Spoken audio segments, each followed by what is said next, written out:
A very good afternoon to all the students and a warm welcome to one and all present today for the online lecture of third year BCom semester 5 for the subject management.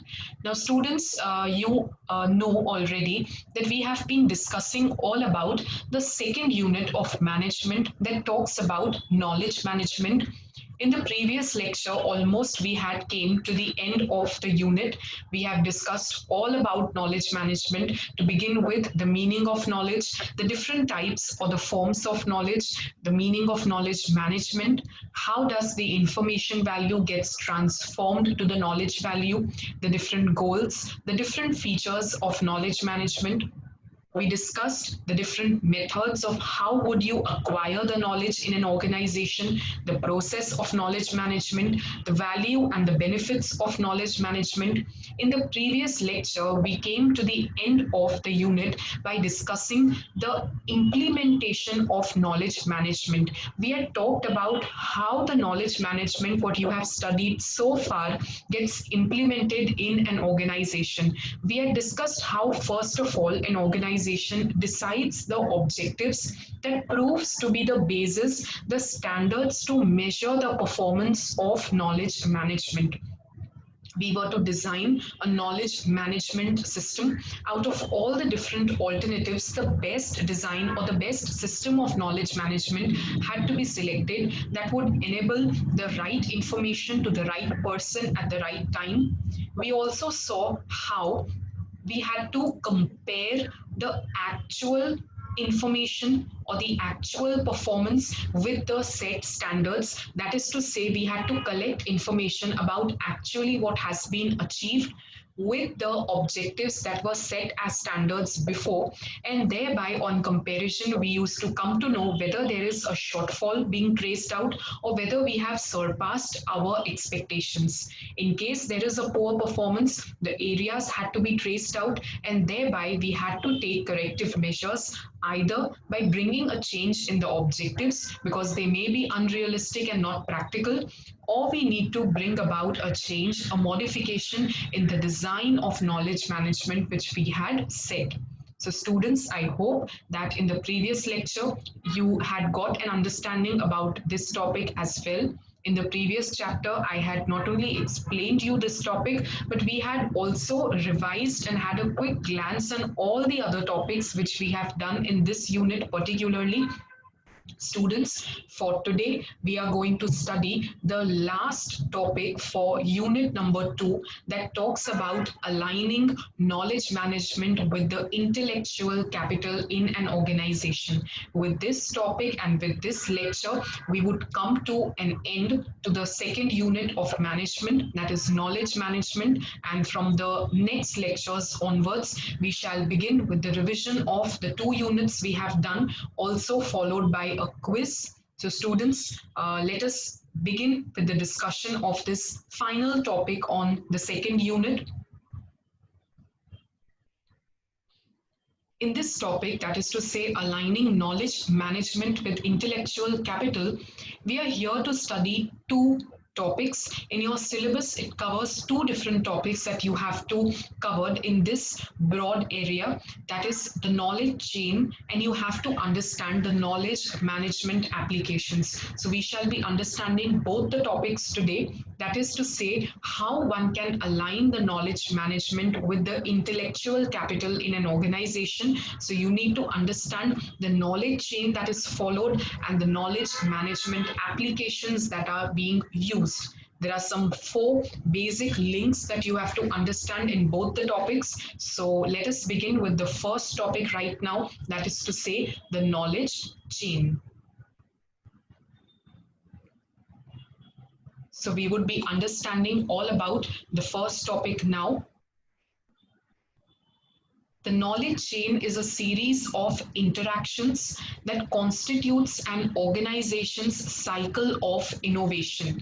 The four stages of the knowledge chain defines the flow of knowledge through an enterprise. As I said, whether it is a knowledge chain or whether we talk about the knowledge management applications, they are following some four stages in both of the aspects. Which are those stages we shall be discussing sooner. The ability to quickly travel through the four cells of the knowledge chain is the essence of the benefit of knowledge management.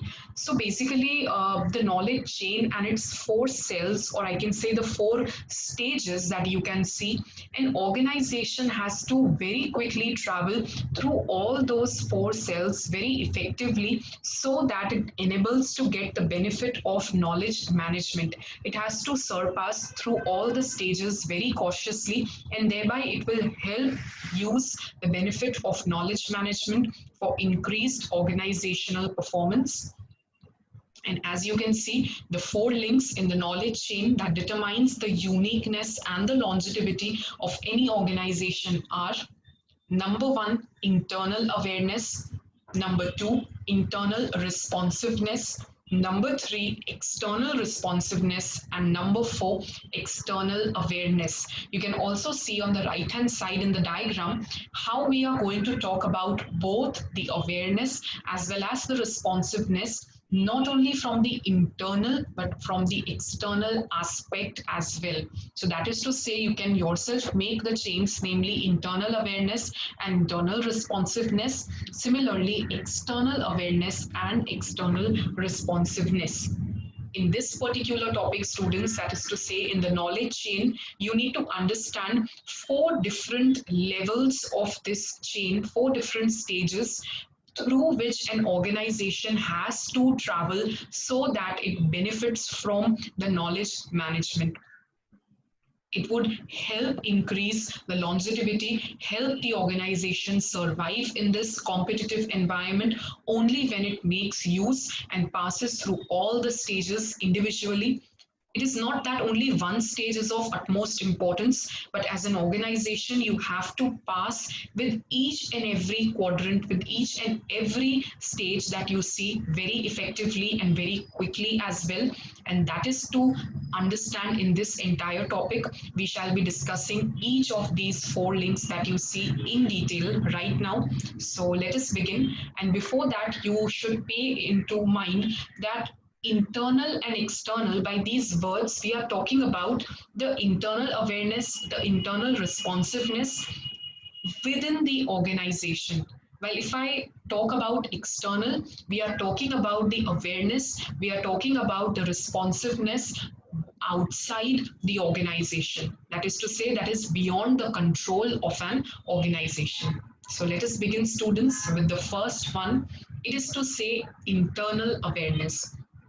Now, students, I hope you have heard about the term SWOT, that is to say SWOT analysis, and I hope you remember its full form as well, which stands for strengths, weaknesses, opportunities, and threats. We had discussed the same in even second year BCom in business administration, that strengths and weaknesses were something quite internal to an organization, something that was within the control of an organization, while the opportunities and threats were posed by an organization from the outside environment. They were not within the control of the organization. So similarly, just keep these concepts in mind as well when you are understanding about these four chains. So students, the first one that you see talks about internal awareness. When I say internal awareness, it is the first link in the knowledge chain where an organization has to be aware about all the strengths and the weaknesses it possesses, about all the different skills and the core competencies, the abilities that it is having within the organization. Because it is only then can you decide how would you bring changes with the changing business environment. So students, in its simplest terms, internal awareness is the ability of an organization to quickly assess its inventory of skills and core competencies. As I said, we are talking about the inventory of skill, meaning to say the employees and the skills, the competencies that they possess in the organization. You have to be aware internally what is available with you in terms of your strengths, in terms of any weakness, if so. It is also the awareness of the past history, Could be the talent, the know-how interaction, the process performance, or the communities of practice. So it could also be an inventory and awareness of the past history, some past skills or talents that you already possess, but again, it is internal and you need to be aware about it. Organizations with a rigid functional structure most often define their core competencies as their products and services, not their skills. Now, this is not something we are talking in internal awareness. I'm talking about awareness of the skills, not about the inventory of the products or the services that you possess. So students and organization has not to follow that rigid functional structure.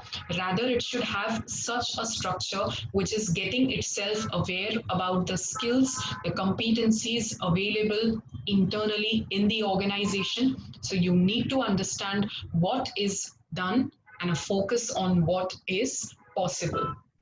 So you need to understand as to what skills you possess, with which, what are the things you can do, and what are the things actually possible that you should have done.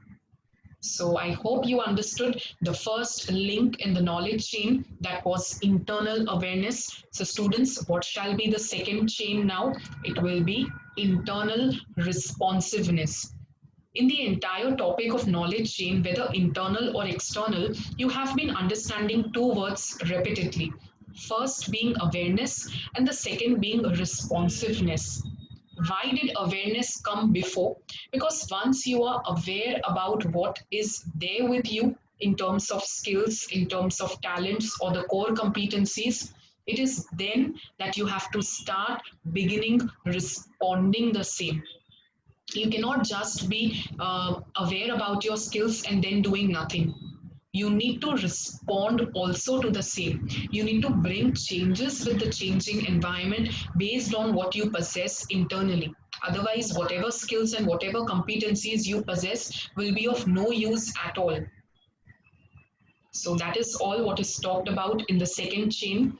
Internal responsiveness is the ability to exploit the internal awareness.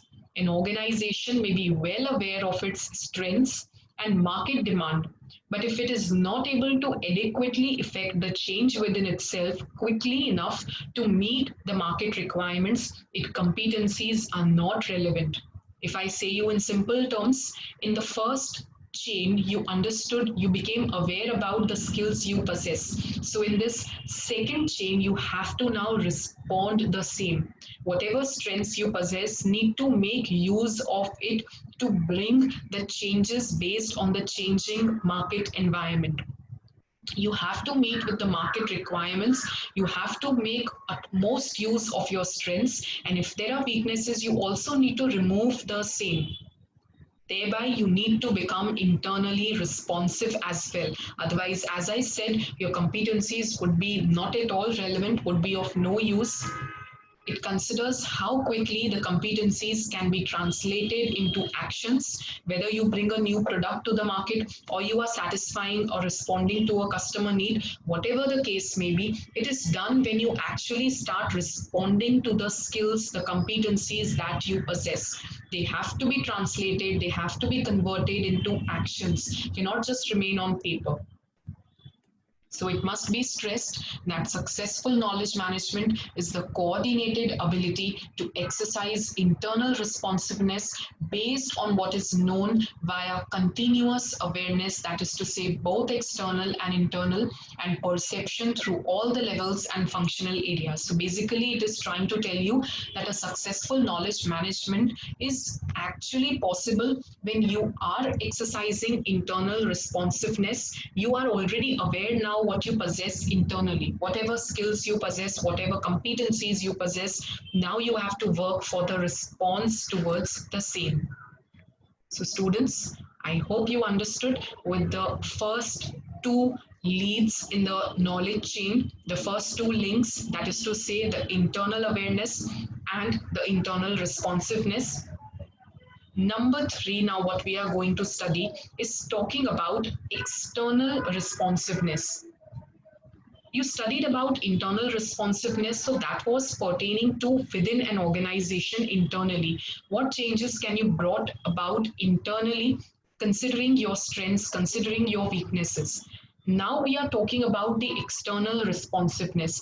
That is to say, how well you can meet with the requirements of the market. It is the ability to best meet the requirements of the market. When all is said and done, an organization's ability to better satisfy this cell in the knowledge chain, then its competitors will determine its success or failure. Now, when we are talking about external environment, we are talking about the opportunities and the threats that are available in the outside environment. The environment is constantly changing, and these things bring about either an opportunity or a threat for the organization. It is now how an organization responds towards those things, how it tries to make the utmost use of the opportunities provided, and how it gets rid of the threats so as to survive better than all the other competitors in the market. So, by external responsiveness, we mean the ability to effectively respond to the opportunities and threats outside the organization.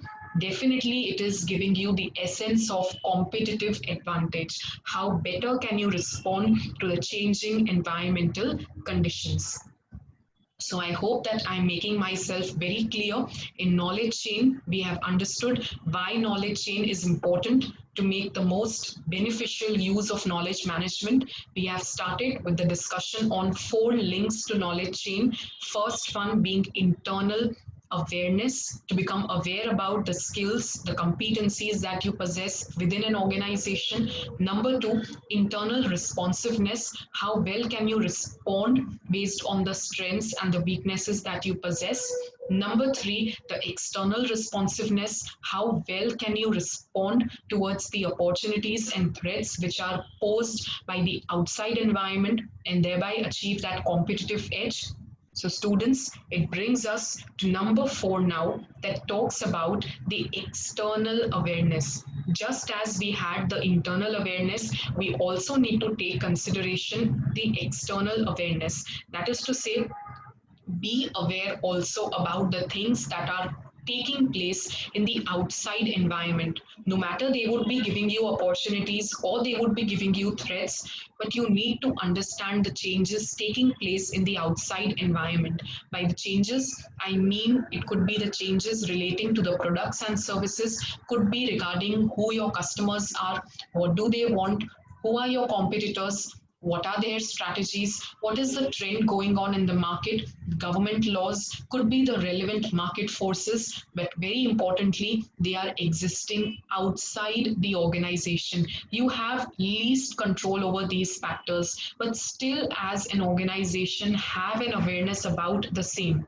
Because now you have internal awareness also, you have external awareness also, you would definitely lead to creation of new markets. That is to say, helped by IT, information technology, the internet, you would get the opportunity to introduce new products, enter into new markets very nicely.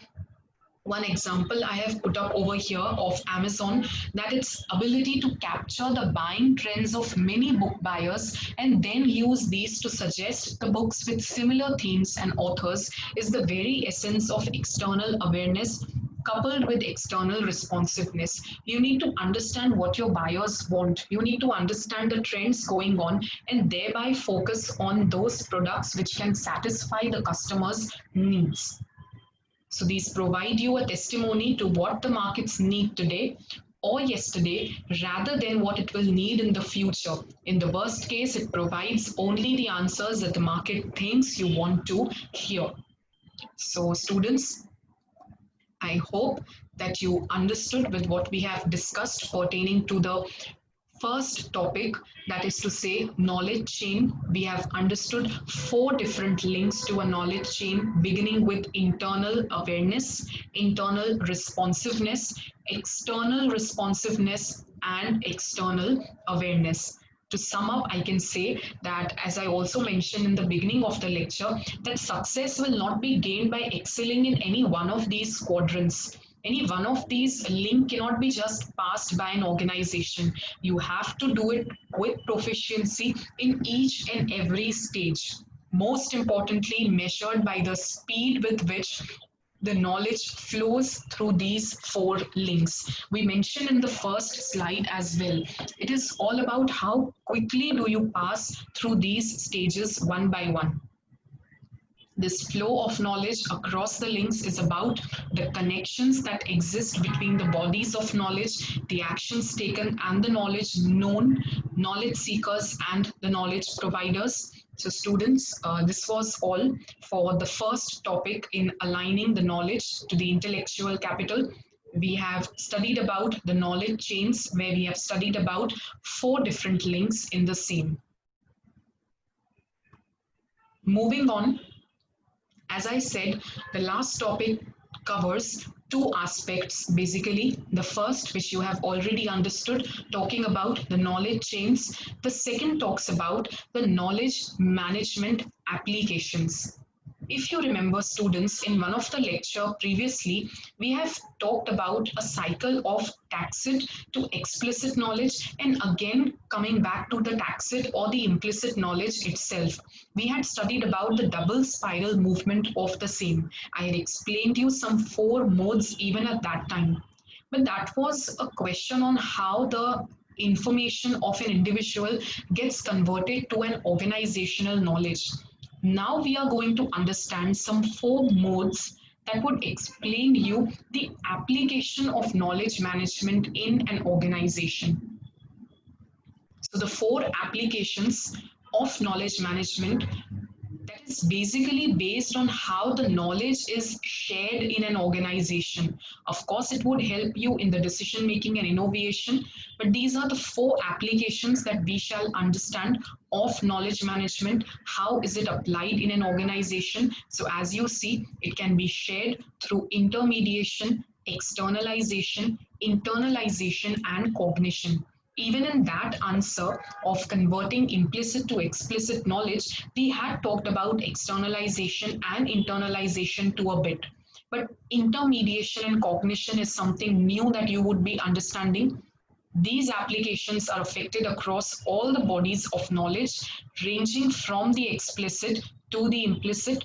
So, as you know, we have talked about the explicit knowledge, that is to say, the knowledge codified and documented in some or the other database, readily available to everybody, and implicit knowledge that is held by an individual due to his own work life experiences. So all the four applications surpass to both of these knowledge, but let us understand all the four stages, all the four applications of knowledge management one by one. So students, the first one that you see is intermediation. It is quite simple. It is the first application of knowledge management, which is basically showing you the connection between knowledge and people. That is to say, there is a person who is the source of knowledge and there is another person who is seeking knowledge. So it is simple as giving the knowledge to the person who requires it. Very clearly it has shown that it is the brokerage function of bringing together those who seek a certain piece of knowledge with those who are able to provide that piece of knowledge. Basically, you are just connecting both of them. Its role is to match a knowledge seeker with the optimal personal source of knowledge. A person is having some or the other knowledge, basically the implicit knowledge or the explicit knowledge as well, and can be given, can be transferred to the person who wants it, who is seeking that knowledge. So intermediation is basically a link, a connection between a person who is having the knowledge and the other person who is in need of that knowledge. There are two types of intermediation that you can see. It is asynchronous and synchronous. The first one that you see, asynchronous intermediation, it is wherein the knowledge is stored. While it is getting transferred to the other person, it is stored. So when a knowledge seeker requires that knowledge, he can just search in the database and he can extract the knowledge whenever he requires it. So as you can even understand from the concept, it is talking about or best suited for the explicit knowledge. But if I talk about the other one, the synchronous intermediation, here knowledge is not stored while it is being transferred. It is just through a one-on-one interaction, a direct communication, that the knowledge is transferred to the other person. So here we are talking more about, or it is suited more to the implicit, or what you also call the tacit knowledge. So students, I hope you understood the first aspect, the first application of knowledge management, that was intermediation, transferring knowledge from one person to another, whether being asynchronous where it is stored, and synchronous where the knowledge is not stored while transferring. Comes up to the second application of knowledge management, that is talking about externalization. Now, I hope students you remember this concept, because we have done this earlier in the question of transition of information value to knowledge value.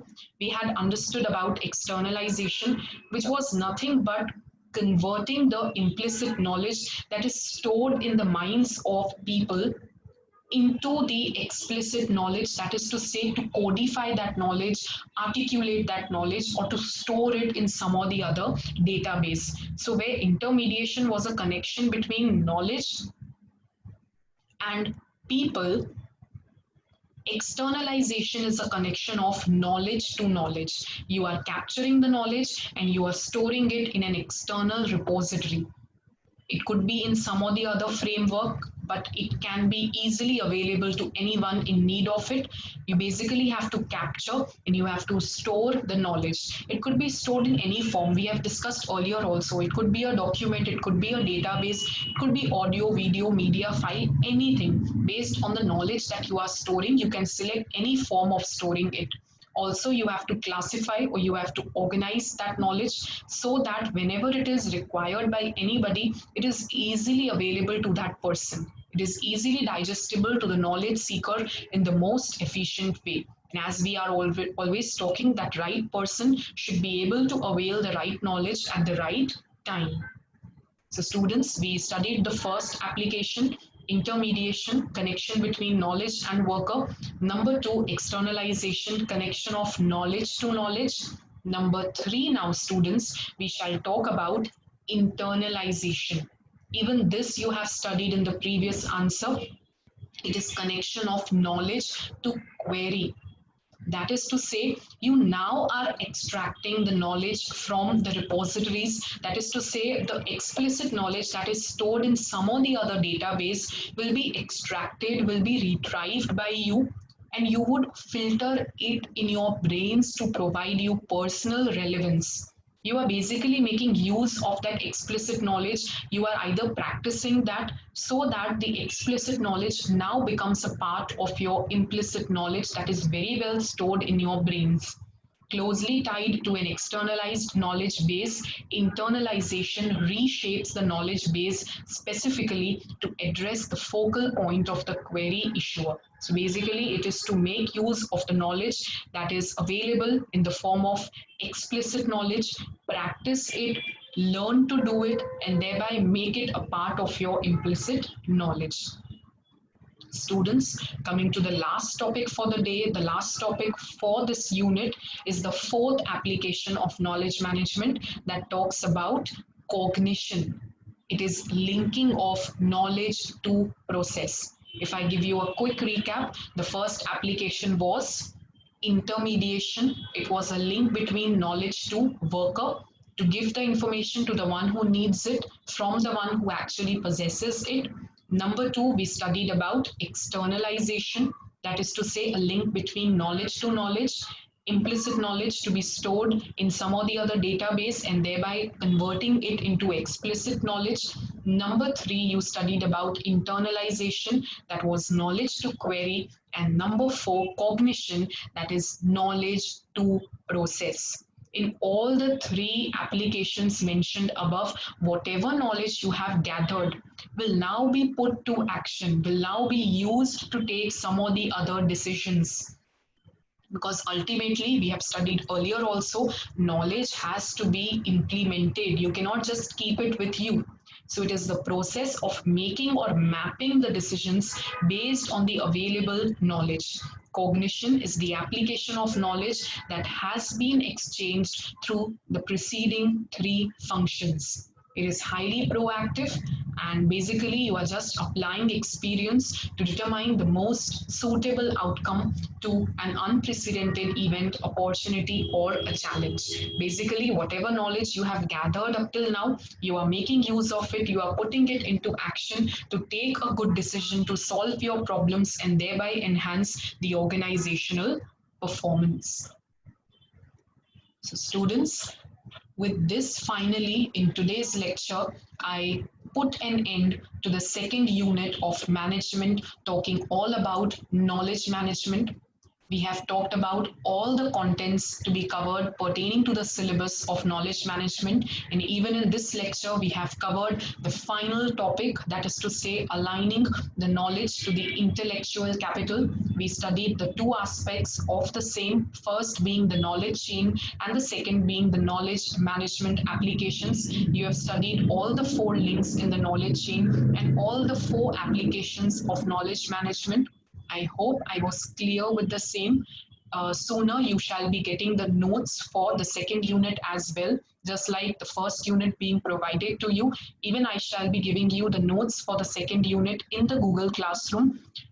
Moreover, in the next lecture now, as I also mentioned earlier, we will begin with the revision week. I would be revising the first unit of risk management with you, and thereby there will be a quiz put up in the Google Classroom that you shall be answering in our scheduled lecture itself. You can have a quick look at whatever you have done today. We have been understanding two topics, being the knowledge chain and the knowledge management applications. We have studied these four applications, and for the knowledge chain, you have studied some four links.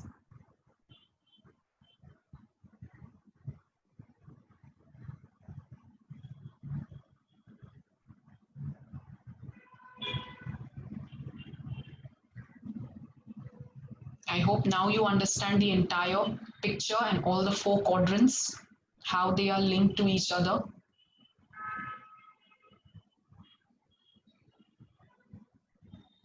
So as you can see, the last topic being aligning knowledge management with intellectual capital, we have been understanding both the topics as mentioned very clearly in your syllabus, knowledge chain and knowledge management applications. I hope you were clear with today's lecture. In case you have any doubts pertaining to either of the topic, feel free to ask them in the Google Classroom and I shall be answering to them at the earliest. See you soon in the next lecture with a revision of the first unit, risk management. So do read from the notes once and attend the lecture so you can understand the topics better. Thank you so much for the day, students. Until then, happy learning.